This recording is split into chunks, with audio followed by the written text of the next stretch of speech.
Fala galera, Dizascope, Douglas Gonçalves por aqui, e hoje eu tenho um convidado muito especial para a gente falar sobre o assunto do coronavírus, e a pergunta é, cara, isso é um sinal do fim dos tempos? E ninguém melhor para conversar comigo sobre isso que meu amigo Leandro Vieira. E aí, meu amigo, como é que você tá? Olá, Douglas, tudo bem? Graças a Deus. Seguimos confiando no Senhor, olhando para as Escrituras. Eu acredito que esse vídeo nosso aqui vai ser bem útil para trazer equilíbrio e trazer algumas diretivas para a Igreja da Nação nesse momento. Muito feliz. Isso aí. Eu ia trazer você aqui para gravar, mas eu não confio chegar muito perto. Você disse que a barba agora também é transmissora, então é meio delicado. Meu Deus, que perigo. Poxa, meu amigo, mas a pergunta que eu queria fazer era exatamente essa. Tem muitas vozes, né? Sim, muita gente sim. falando, a gente está nesse tempo da internet e todo mundo tem a oportunidade de falar, o que também é muito bom, né? Mas isso que está acontecendo, uma pandemia, algo que nossa geração e algumas gerações não tinham visto, né, acontecer, é um sinal do fim dos tempos? Então, sim e não. Primeiro o seguinte, alguém me perguntou, são muitas pessoas que me perguntaram, eu respondi uma única pessoa. Leandro, nós estamos na grande tribulação por causa do curso, né, do Dizascope na mesa. Isso é a grande tribulação? Eu disse, não. Isso é o princípio das dores? Não. Isso é um sinal do tempo do fim? Sim e não, eu disse. E agora eu respondo, sim, porque se olharmos, por exemplo, para 1 João 2,18, João diz, filhinhos, essa é a última hora, por causa da atuação do espírito do anticristo. Então, à luz do que João explica, o espírito atuante do anticristo já estava no mundo, ele diz, estamos na última hora. Então não é nem os últimos dias, seriam a última hora.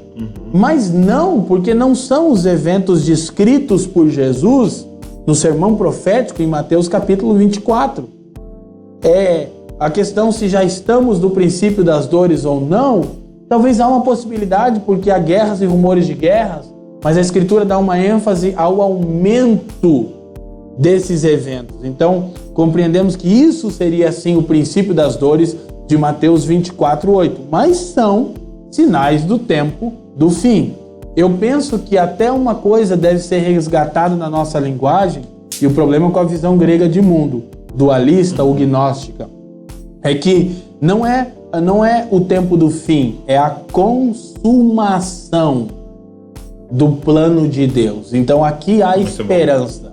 Nós precisamos resgatar algo nesses dias. A esperança no aparecimento glorioso do Cristo de Deus, o nosso Senhor. Isso nós precisamos resgatar. É isso que nós precisamos.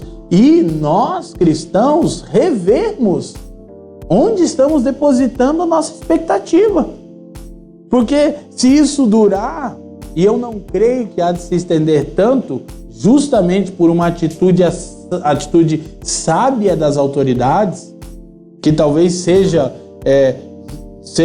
a luz dos olhos seja um pouco exacerbada, mas necessária para agora, para evitar um problema como nós estamos vendo na Itália, enfim, na China. Então não. E não é a grande tribulação também, porque a grande tribulação é caracterizada por duas coisas. Primeiro, perseguição aos santos. A igreja não está sendo perseguida. A ordem do governo é para fechar os shopping centers também. Então os shoppings estão sendo perseguidos? Não, isso é uma medida de segurança. E a tribulação marca perseguição dos santos e a ira de Deus contra o anticristo e seu império, os flagelos de Deus. Nós não estamos vendo isso. Não há razão para caos. Nós estamos sim percebendo a fragilidade do homem e a soberania de Deus.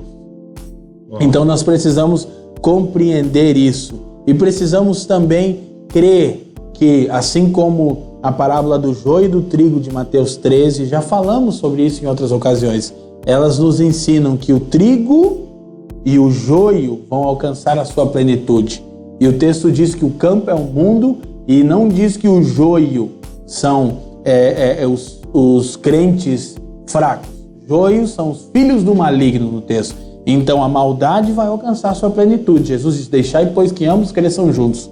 Mas a justiça também alcançará a sua plenitude. Então o quadro do fim dos tempos é um aumento da maldade e do caos e um aumento da justiça e da pregação do evangelho do reino. Esse é o momento para demonstrarmos que a nossa esperança está em Cristo. Paulo diz que se esperamos em Cristo só nessa vida, 1 Coríntios 15, 19, então somos os mais miseráveis de todos os homens. E agora nós estamos em pelo menos 15 dias em que os nossos planos foram frustrados, mas o do Senhor não. Ele permanece soberano e não estamos na grande tribulação, não há motivo para caos, pelo contrário, nós somos hoje a esperança do mundo. Como já falamos e eu quero repetir, os piores dias do mundo, os melhores dias da igreja. Então agora nós precisamos agir com sabedoria. Eu creio que depois do coronavírus, a igreja vai ter um campo branco para colheita. Agora, qual que deve ser a postura e a visão da igreja? Você já falou um pouco, né, disso, mas assim, por exemplo, a gente recebeu uma mensagem, né, porque, só para dar um contexto para as pessoas, eu e a Val, nós chegamos da Europa, quando a gente foi, não tava esse caos, né, e a gente passaria 2 semanas ministrando. Quando a gente foi chegando no final da viagem, a maioria dos lugares que a gente ministrou foi o último culto, a gente ministrava, a prefeitura vinha e fechava, né? Uau. E aí quando a gente voltou, a orientação foi que a gente ficasse em casa durante 7 dias, né? Então, antes de ter contato com as pessoas e tal.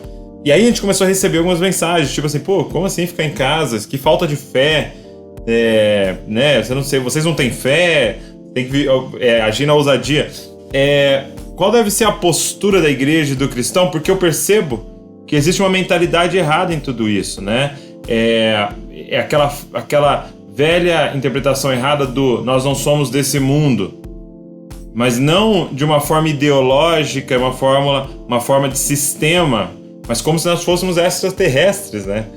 Você é desse mundo, o coronavírus pega em você e você transmite para os outros. Qual que deve ser a postura da igreja? Sim. Ou de que forma essa visão é tão prejudicial para momentos como esse? Então, sem dúvida ela é extremamente prejudicial, como você colocou. Meu ponto de vista, primeiro, vamos tentar pensar de um ponto de vista teológico, que a própria teologia nos coloca num lugar talvez um pouco delicado, que exige a reflexão. A teologia diz que aquele que habita no esconderijo do Altíssimo, a sombra do Onipotente descansará, e o salmista diz neste mesmo salmo que 1000 cairão ao meu lado e 10.000 à minha direita, texto muito usado. E eu não serei atingido. Aleluia! Partiu pra rua. Partiu pra praia. Partiu praia. Todavia, o mesmo salmista diz: não tentarás o Senhor teu Deus. O que nos falta aqui? Espírito de moderação, de estabilidade de mente. A versão King James vai dizer que ele nos deu uma mente sã. Então é a capacidade de refletir que se estivéssemos em contextos de perseguição, em contextos onde a nossa fé estivesse sendo colocada à prova, questionada, aí nós devemos agir com ousadia. É um outro contexto. Num contexto de pandemia, num contexto de saúde, de causa de saúde pública, sobre orientação dos órgãos responsáveis, nós devemos nos submeter. Isso é óbvio, sim. Isso é evidente que nós precisamos fazer. Tratar isso com equilíbrio, tratar isso com cuidado. E o que eu acho muito interessante é porque a gente sempre tratou isso como essa visão teológica, né? Até mesmo a gente sempre falou da escatologia, né? Uma visão escapista, não, vamos todo mundo embora, morar no céu, não, o reino que está vindo, que é o que a gente tem ministrado. E a gente sempre tratou isso de uma forma muito, não, essa é a sua visão, essa é a minha visão, e tudo bem, é só uma bobeira de interpretação. E não é, quando chega num momento como esse... E vale lembrar tudo. Aqui, para a gente ainda ficar no campo da teologia, que quando Jesus dá as instruções de Mateus 24, e elas tinham um aspecto mais imediato para a invasão que ocorreu no ano 70, Flávio Joséfo diz que aqueles que seguiram as orientações de Jesus salvaram-se a si mesmo, preservaram a vida. Ele diz, olha, se deixa para trás, corre para os montes, etc, coisa e tal. Então nós precisamos entender a literalidade dos conselhos bíblicos. Isso é tão incoerente, Douglas, porque se o cristão não pega o coronavírus, então tá ok. Por que a nossa oração não está acessando o coronavírus? Agora, calma, já vai um polarista aí, eu vou criar um novo tipo de gente, dizer que eu não acredito em oração. Meu, isso está delicado na nação, Douglas. Está muito delicado. Não, nós estamos orando, nós temos nossos turnos de oração, nós iríamos ao IHOP agora, a viagem foi cancelada, obviamente, eles estão engajados. E, bom, a igreja no mundo todo está em oração. Você mobilizou a igreja da nação também, compartilhando para orarmos ao meio-dia, às 18. Nós vamos permanecer fazendo aquilo que cabe a nós. O que não cabe, nós vamos nos submeter. Não estamos num contexto de perseguição. Não é o diabo que deseja que as igrejas sejam fechadas. As pessoas estão dizendo, é isso que o diabo quer, que as igrejas sejam fechadas. Querido, vou falar de aqui agora como um profeta do Senhor. A igreja do Brasil está vivendo um evangelho tão superficial que é uma coisa extremamente útil e ela ter que ficar em casa. Em voltar para casa, em alinhar questões familiares, em reunir em grupos menores, que agora talvez não seja nem o ideal nesse primeiro momento, mas enfim, nós estamos realmente tendo que resgatar os valores. O que é congregar? O que é a igreja? Quanto nós falamos, Douglas, né, sobre a natureza, vida e vocação da igreja, quanto nós falamos isso e quanto nós estimulamos os irmãos a partir o pão de casa em casa e a manifestar amor pelo próximo, mas agora, nesses primeiros momentos, talvez a grande demonstração de amor seja ficar em casa, seja não assumir o risco de você ser mais um portador do vírus para que outras pessoas sofram com isso. Amar o próximo, essa é uma atitude agora que pode ser tomada. Então nós, repito, como igreja, nós estamos nos organizando para socorrer famílias que vão sentir o impacto mais imediato, profissionais liberais, é uma pauta aqui do nosso presbitério, a gente está falando sobre isso, estávamos agora há pouco falando sobre isso. Todavia, debaixo das recomendações da Organização Mundial de Saúde e do governo. Esse é um bom testemunho, é um momento onde a igreja pode mostrar que ela está sujeita às autoridades investidas por Deus. E vale lembrar que quando Paulo escreve esse texto aos Romanos, no capítulo 13, o imperador era Nero.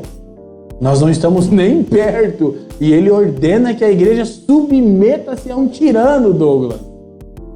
Sim. E nós não estamos nem perto disso no Brasil. Então, sem dúvida, nós precisamos de equilíbrio. E até eu queria incentivar a galera que está nos ouvindo, que esse é um tempo de estudar, de se aprofundar, de se alimentar muito mais de Deus, né? Porque você vai ter mais tempo, né? Por causa da reclusão. Então, eu queria até incentivar. O Leandro Vieira gravou um curso com a gente, que é Aprendendo Escatologia, na nossa plataforma Na Mesa, né? O Jesuscope Na Mesa. Você vai ter a oportunidade de sentar à mesa com o Leandro e ter um estudo sistemático. Foi maravilhoso, né? Fala aí a sua experiência de gravar esse curso. Foi desafiador, né? Eu preciso dar essa honra, e eu sempre dou ao Douglas, ao Jesuscope, que tanto me ajudam nesse processo. Eu com as câmeras tenho um pouco de dificuldade, mas foi muito rico, foram muitas horas de ensino de Apocalipse com ótimas pitadas de propósito eterno, né? De harmonizar as escrituras com os eventos finais da consumação do plano de Deus. Foi muito bom mesmo. Aproveita, não vai ficar maratonando Netflix, não. Vamos aproveitar para estudar a palavra de Deus. Vamos ler meu a amigo Bíblia agora, vamos lá pegar. Obrigado, viu, por esse tempo.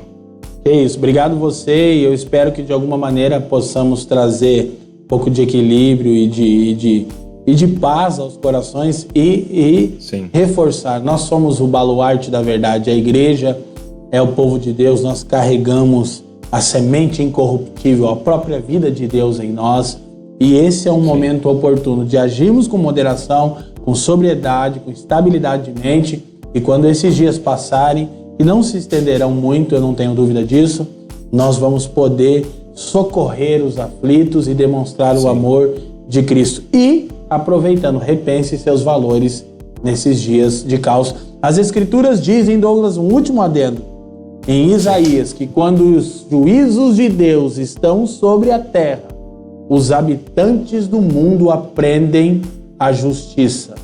Então, todo juízo, ele é pedagógico. Ele nos ensina o padrão de justiça de Deus a respeito de todas as coisas. Quando os juízos de Deus estão sobre o mundo, os habitantes da terra aprendem o juízo. Isso é muito importante para a nossa geração nesse momento agora. Glória a Deus, meu amigo. Deus abençoe você aí. Obrigado. Um beijão em todo mundo. Tamo junto. Beijão não, dá uma cotoveladinha assim em todo mundo. Aqui, ó, toca aí. Valeu. Tamo junto. Abençoe. Cara, obrigado por ter ficado com a gente nesse vídeo. Eu queria te pedir, se inscreve no nosso canal. Também deixa um comentário aqui do que Deus ministrou no seu coração. Pega esse link, divulga para todo mundo aí, para que todo mundo tenha acesso a esse conteúdo. Deus abençoe você e não se esqueça, você é uma cópia de Jesus. Valeu!